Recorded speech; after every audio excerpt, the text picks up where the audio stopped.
큐브 세이프티 R3 튜토리얼 과정 중 하나로 최초 시스템을 도입했을 때 큐브 세이프티 R3를 도입했을 때 세팅해야 되는 내용들에 대해서 확인해 보도록 하겠습니다. 보통은 도입 단계에서 컨피규레이션이라고 해서 이제 이 솔루션을 최초 사용하기 전에 그 회사에 맞게 세팅하는 영역들이 있는데 그런 내용들을 좀 설명드릴 겁니다. 기본적으로 큐브 세이프티 R3는 커스터마이제이션을 제공하지 않습니다. 다만 이제 최소한의 옵션 설정 같은 걸 기능 설정을 제공하고 있고요. 그런 내용들은 이제 매뉴얼에 나와 있긴 한데 좀 보시기 어려워하셔서 별도로 동영상을 촬영해서 제공하는 것이니까 업무에 많은 참조가 되었으면 좋겠습니다. 업무의 PV 액티비티 대부분 다 케이스 내에서 진행됩니다. 케이스 내에서 다 진행되는데 실제로 오늘 설명드릴 내용들은 그 케이스 내 업무를 비교적 쉽게 하기 위해서 세팅해야 될 내용들에서 말씀드리고 했잖아요. 그 세팅의 내용들은 그게 여기에 나와 있습니다. 이제 케이스 인포라는 영역이 나와 있고 샌더, 리시버, 프로덕트, 리포터, 스터디, 나레이티브 해서 6개 탭이 하나 있고요.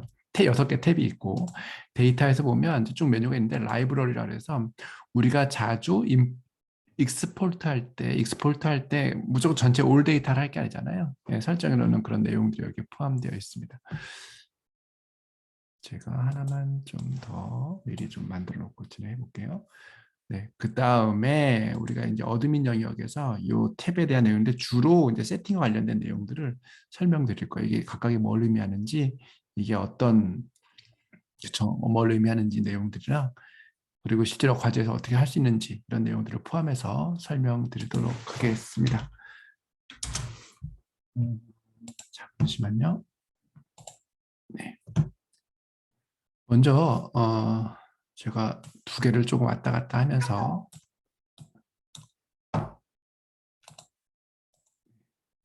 준비가 좀 부족했었네요. 죄송합니다. 네, 좀 왔다 갔다 하면서 설명을 드리도록 하겠습니다. 그럼 먼저 케이스 인포에 대해서 좀 알아보겠는데요. 케이스 인포 같은 경우는 우리 회사의 정보를 넣어놓는 거예요.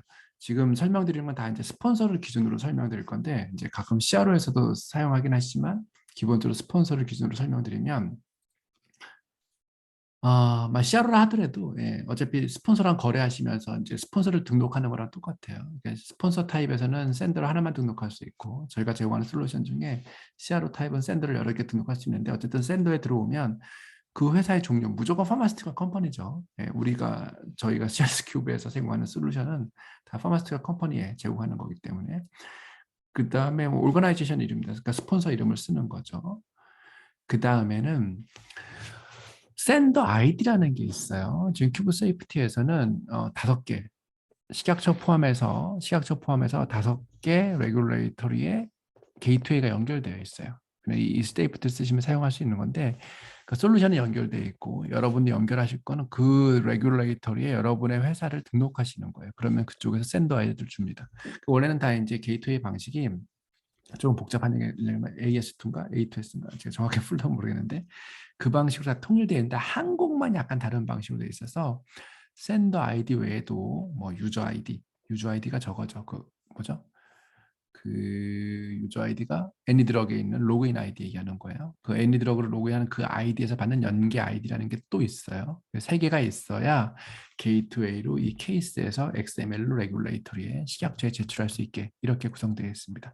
다른 레귤레이터 여긴 중국, 이거는 미국, 이제 일본, 유럽은 그냥 여러분이 등록한 샌더 아이디만 있으면 샌더 아이디 있으면 기본적으로 커뮤니케이션 할 수 있습니다.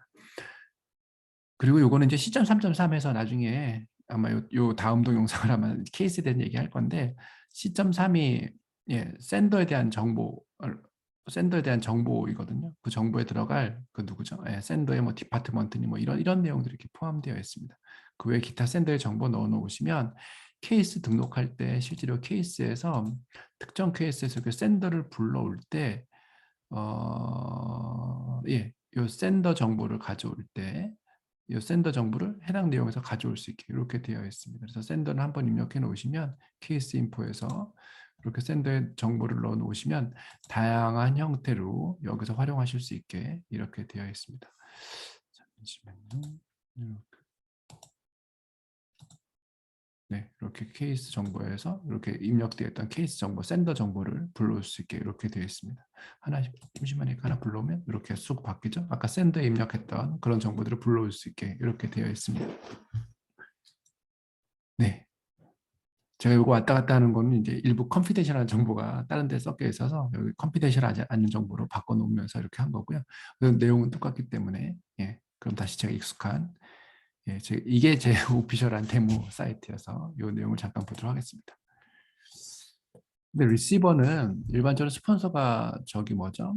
우리나라 같은 경우는 많은 회사로부터 수입한 라이센스인 한 의약품을 판매하고 있죠. 그럼 그 회사랑 PV 어그리먼트를 맺어요. 그래서 보통은 국내 회사가 그 회사에게 그러니까 오리지널 매니팩처러 얘기하죠. 그 회사에게 전달해야 되는 경우들이 있어요. 그러면 이제 바뀐 규정에서는 다 리시버로 지정하게 됩니다. 실제로 아까 규정에서는 여기 샌더에서는 우리가 일반적으로 제공하게 되는 이 레귤레이터리 에이전시가 다 일반적인 리시버가 되긴 하는데 각 회사마다 별도로 계약한 회사들이 있죠. 그러니까 이 회사들은 규제 당국에도 보고해야 되지만 그 오리지널 매니팩처러에게도 PV 어그리먼트에 따라서 케이스를 보고해야 되니까 그 회사의 정보를 넣어 놓는 거예요. 예, 그럼 나중에 이 정보가 있어야 XML 생성할 때 어려운 얘기죠. 또 그 리시버 아이디라는 게 있는데 그 아이디를 규제 당국에 제출할 때는 요 아이디로 사용하고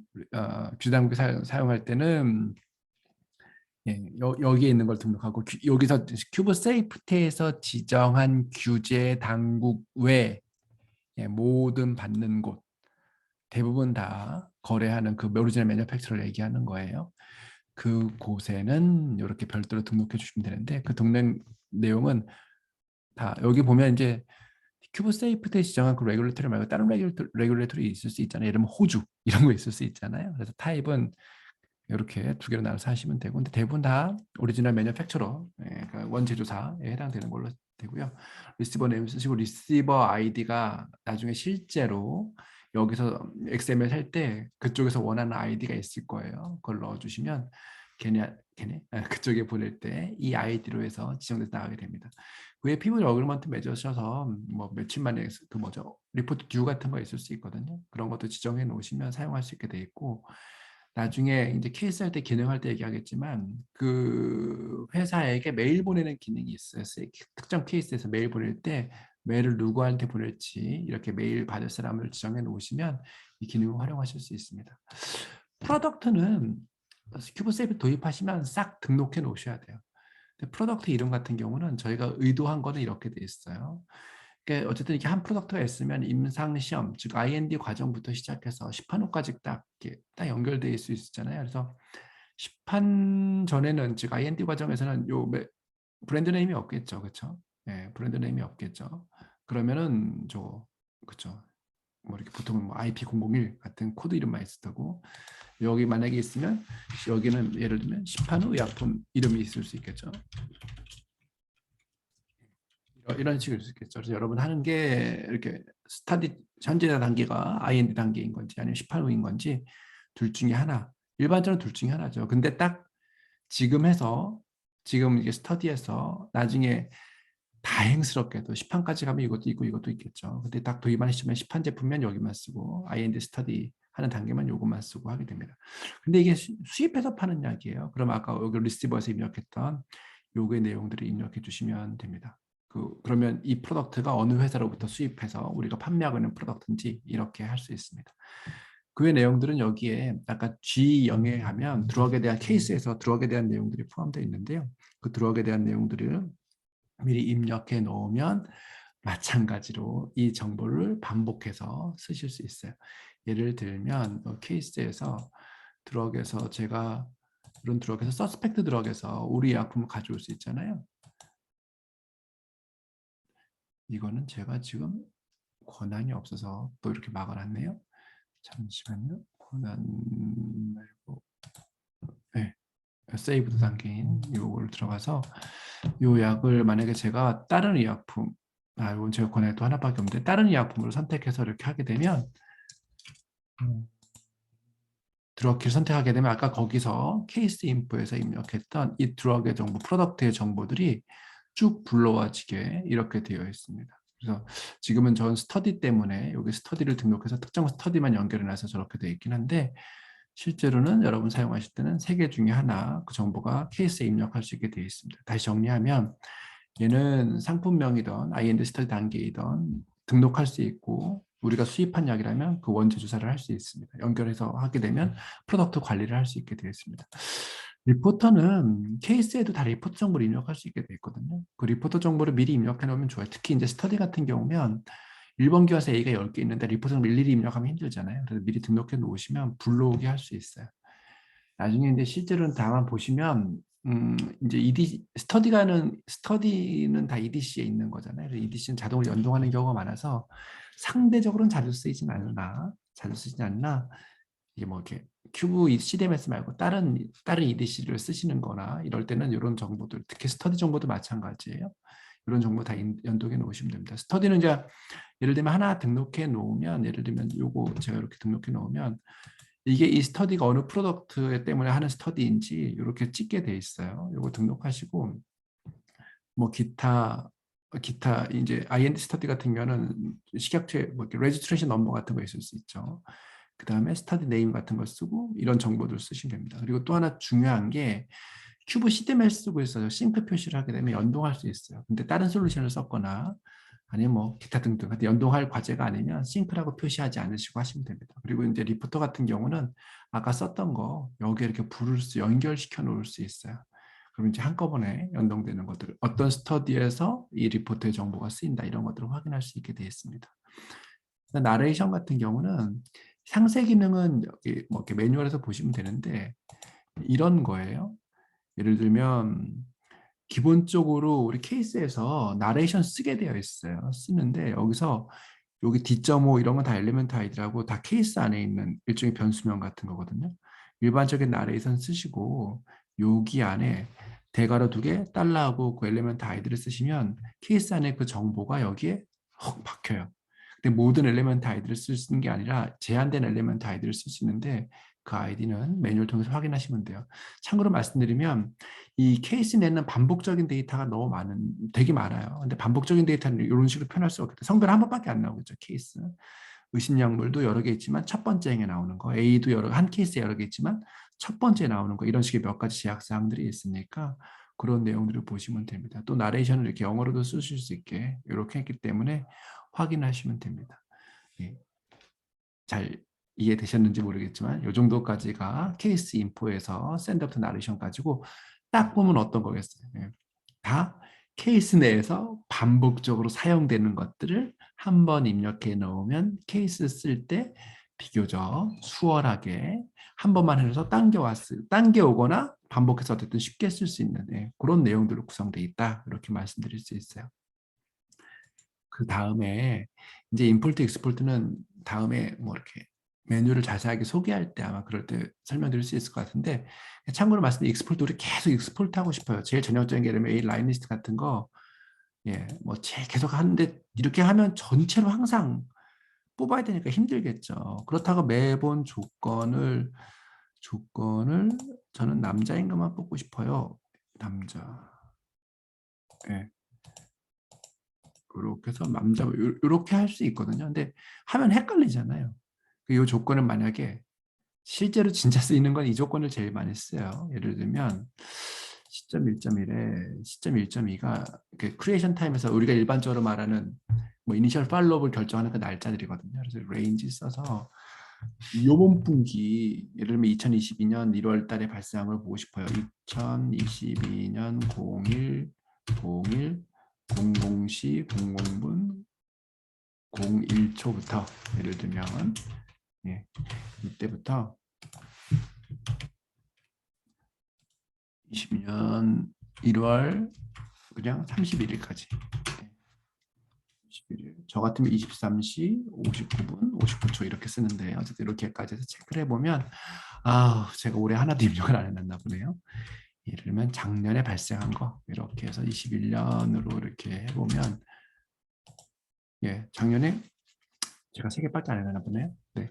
뭐 이런 식으로 이렇게 확인할 수 있죠. 이렇게 해서 발생한 레인지 확인해서 등록할 수 있게 이렇게 되어 있습니다. 그래서 이렇게 이런 조건들을 뽑고 싶다 할 때 라이브러리에 할 수 있어요. 그래서 예를 들면 이렇게 해서 제가 페리오딕 주기적으로 뭐 이렇게 스텝 보고해야 될 거 이런 걸 한번 이렇게 하겠다면 이렇게 되어 있습니다. 서스펙트 요 브랜드 네임에서 예, 요 스터디인 거, 요 스터디인 걸 항상 보고 싶대요. 예, 그럼 이렇게 할 수 있게 됐습니다. 다만 스터디 넘버가 이퀄 했으니까 제가 스터디 넘버가 아까 외워야 되는데 못 외웠네요. 요거 말고 예를 들면 딴 걸로 조금 더 딴 걸로 해볼까요? period. 네, 약간 요 날짜 이렇게 해서 할 수 있게 이렇게 되어 있습니다. 그래서 체크해서 하면 마찬가지로 이런 내용들을 확인하실 수 있게 이렇게 되어 있습니다. 그래서 라이브러리는 우리가 자주 검색하는 조건들을 미리 만들어놔서 이러면 주기적으로 에세이 리컨실레이션을 해야 돼요. 그럼 여기서 만약에 A 이런 것도 할 수 있죠. A에서 ASER 이런 거 물어보는 게 있거든요. severity 말고 예, 요게 not check, not equal, empty.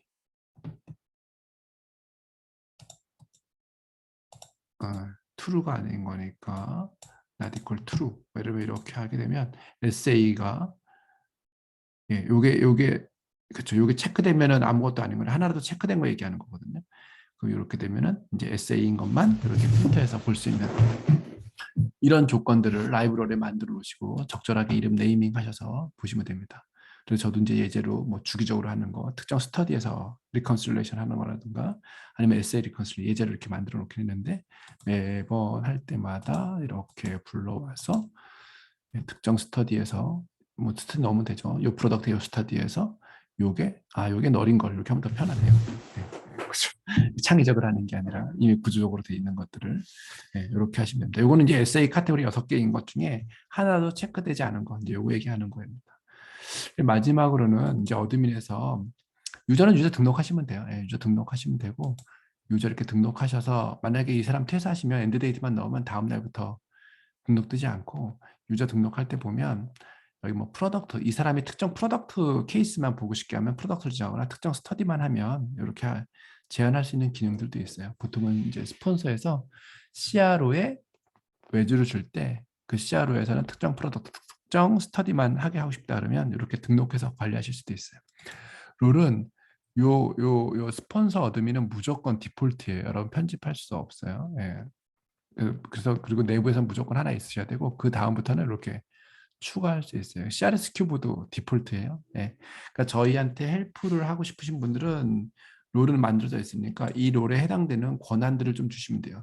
예를 들면 이렇게 다 주면 위험하죠. 에듀 사이트는 그럴 수 있지만 리얼 사이트는 리드 온리 같은 걸로 주셔서 필요하게 하시면 되고 스폰서 어드민이니까 반드시 한 분은 갖고 있어야 되고 그 외의 분들은 예, 롤들을 정해서 이렇게 롤을 정해서 룰은 여기서 정하는 거죠. 룰을 정해서 예, 해당되는 권한을 다 읽기 쓰기예요. 해당되는 권한을 하시면 되고 유저 등록할 때 어떤 룰을 주면 되는지 이제 그 내용을 하시면 되고 심플하죠? 네, 처음에 우리 회사에 어떤 룰이 있는지 확인해 보세요. 반드시 어드민 한 명 이상 갖고 있어야 된다 말씀드렸고 그 다음에 그 룰에 따라서 어떤 권한을 줄지 업무 플로우니까 예. 사람이 많지 않으면 그냥 다 어드민 가져서 이렇게 하시면 되고 사람이 좀 많으면 세분하고 일부 권한들을 제한해서 이렇게 하시면 됩니다. 특히 이제 여기 있다 말씀드린 워크플로우라는 거 케이스 프로세싱 같은 걸 내부에서 하실 거면 조금 더 세분하게 잘 나누셔야 됩니다. 세팅을 볼 건데 여기 조금 뭐 기계적인 것들이 좀 많아서 그리고 케이스를 모르면 알기 어려운 것들이 있는데 그냥 일단 먼저 설명을 드릴게요. 나중에 기회가 되신 분들은 업무를 하시면서 케이스 영역도 한번 보시면서 확인하시면 좋을 것 같습니다. 타임존은 그냥 예, 자기 지역 하시면 돼요. 오디트레일이나 뭐 이런 것들 때문에 해놓은 거고요. 매드라 랭귀지는 사실은 이제 E2B에서는 매드라 랭귀지가 중요하진 않아요. 예. E2B에서는 다 코드만 써요. 보여주는 거는 그냥 언어인데 여러분 편하신 걸 하면 되는데 사견으로는 제 개인적인 생각으로는 아직도 이제 영어가 편하긴 하죠. 예. 한글로 된 의학용어는 익숙치 않으니까 영어로 하면 되고 매드라 버전은 그때그때 바꾸시면 돼요. 참고로 이렇게 해놓으면 케이스에서 매드라 버전 입력할 때 이 하나만 검색되게 돼 있어요. 이걸 지워도 되는데 그러면 옛날 거부터 이렇게 지우면 옛날 거부터 다 검색해서 일일이 입력해야 되는데 문제가 뭐냐면 XML에서는 한 케이스 내에서 매드라 버전 쓰는 게 10개 이상인데 그 중에 하나를 다 다르면 에러가 나요. 그러니까 모두 한 케이스 내에서는 같은 버전을 써야 되는데 저렇게 매번 선택하게 하면 이제 에러가 날 수 있으니까 이런 데에서 세팅하게 해놓은 거예요. 그래서 주기적으로 매드라 버전이 업데이트되면 여러분의 정책에 따라서 여기서 바꾸면 돼요. 그러면 이미 입력 때는 안 바뀌고 새로 입력할 거부터 하나의 버전만 나오게 하면 되고, 이건 회사 로고, 이건 제 사진인데 회사 로고 등록할 수 있습니다.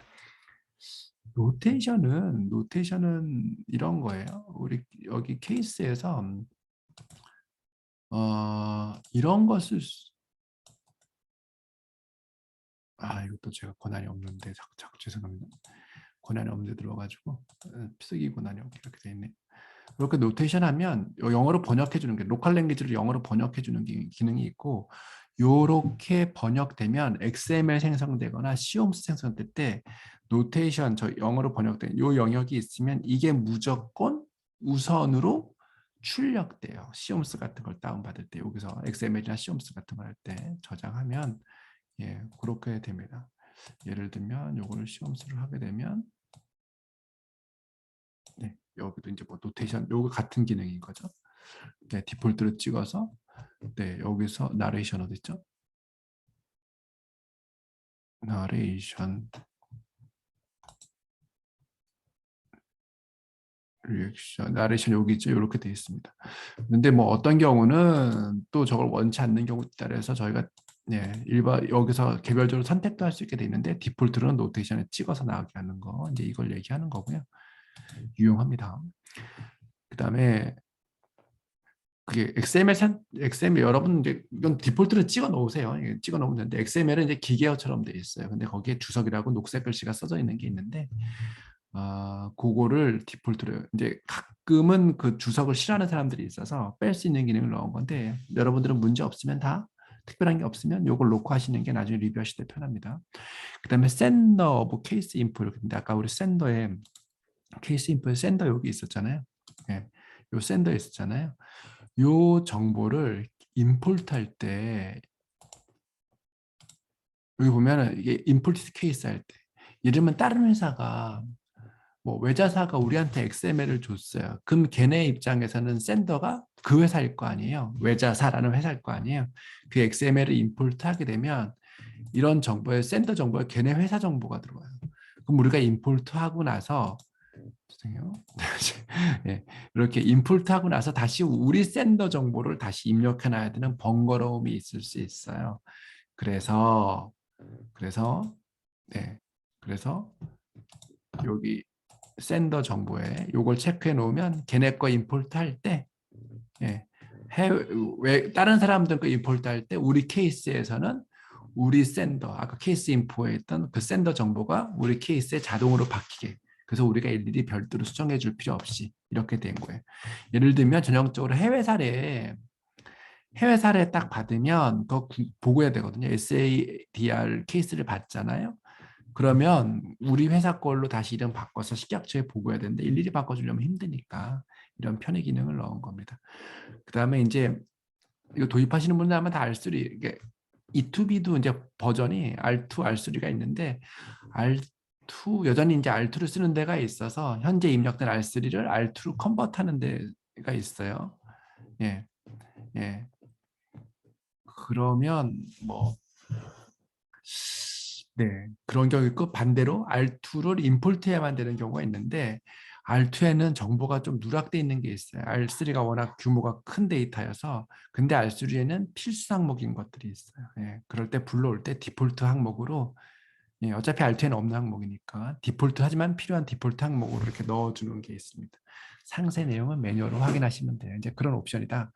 근데 R2를 임포트 할 일이 없고 뭐 이런 경우는 고민하지 않으셔도 돼요. 하지만 특별한 게 없으시면 요거 체크해 놓고 쓰시면 됩니다. 그럼 손으로 다 입력해야 되니까. 요거는 이제 아펜딕스라 그래서 저희가 여기에 나와 있는 이런 내용들인데, 실제로 케이스가 E2B가 다 표준인 것 같지만 그렇지 않아요. 원래 표준은 ICH고 다 나라마다 자기들의 고유 형식이 있어요. 근데 여기 세이프티에서는, 큐브 세이프티에서는 그것들을 다 지원하고 있는데 매번 왔다 갔다 하면 헷갈리니까 주로 쓰는 거 하나만 쓰시라고 이제 레코멘드 하고 있습니다. 그다음에 케이스 넘버를 자동으로 생성해 주는 기능이 있어요. 이런 내용들로 세팅하시면 되는데, 근데 저희가 실제로 이게 필요하다 해서 만들어 놓긴 했는데 수기로 입력하시는 분들은 요 기능을 쓰시면 돼요. 아주 좋아요. 수기로만 입력하시는 분들은. 근데 상당수의 케이스를 이제 솔루션을 연도하거나 아니면 대량의 케이스를 해외에서 들여오거나 이런 경우들은 우리의 방식대로 케이스 아이디를 이렇게 바꾸는 것들이 쉽지 않아요. 예. 요거들을 하는 게 어려워서 절충해서 하시면 됩니다. 참고로 얘기하면 이게 뭐 프로덕트 K 요렇게 상수값, 그다음에 연도, 필요하면 프로덕트별 이렇게 해서 시퀀스 번호를 주는 방식으로 이렇게 되어 있는데 네, 그렇게 트라이 하실 수 있어요. 다만 이거 수기 입력할 때만 동작한다. 임포트 할 때는 동작하지 않는다. 이렇게 되어 있습니다. 그다음에 워크플로우라고 해서 이것도 사용해 보시면 되게 좋아요. 다만 내부 리소스가 조금 있으셔야 돼요. 네, 있으셔야 되는데 이러면 제가 입력했어요. 그럼 우리 보스가 리뷰해요. 우리 그 어퍼 보스가 두 번째 리뷰하고 마지막에 승인을 해요. 이렇게 뭐 단계가 4개 있으면 아주 큰 조직이죠. 보통 뭐 2단계, 그죠? 세이브하고 누가 승인하거나 이런 단계로 둘 수 있죠. 예, 그래서 워크플로우를 두면 내가 작성하면 다른 사람한테 보내고 또 작성하면 다른 사람한테 보내고 이렇게 알람 보내서 그걸 최종 파이널라이즈 할 수 있는 이런 기능, 케이스 프로세싱 할 때 있는데 안 그래도 할 일이 많으신데 이것까지 할 수 있을지 잘 모르겠어요. 근데 어쨌든 예, 뭐 이렇게 많이들 쓰는 기능이라 하여서 저희가 만들어 놨고 알람 기능도 있으니까 요걸 참고해서 세팅하시면 됩니다. 네, 이제 좀 길었는데요. 여기 기본적으로 큐브 세이프티 RC를 사용하기 전에 반드시 예, 그쵸, 이렇게 사전에 세팅해야 될 내용 이런 거에 대해서 말씀드렸고요. 이후에 진행될 동영상에서 케이스와 관련된 내용, 전체적인 소개 이런 내용도 다시 한번 말씀드리도록 하겠습니다. 고맙습니다.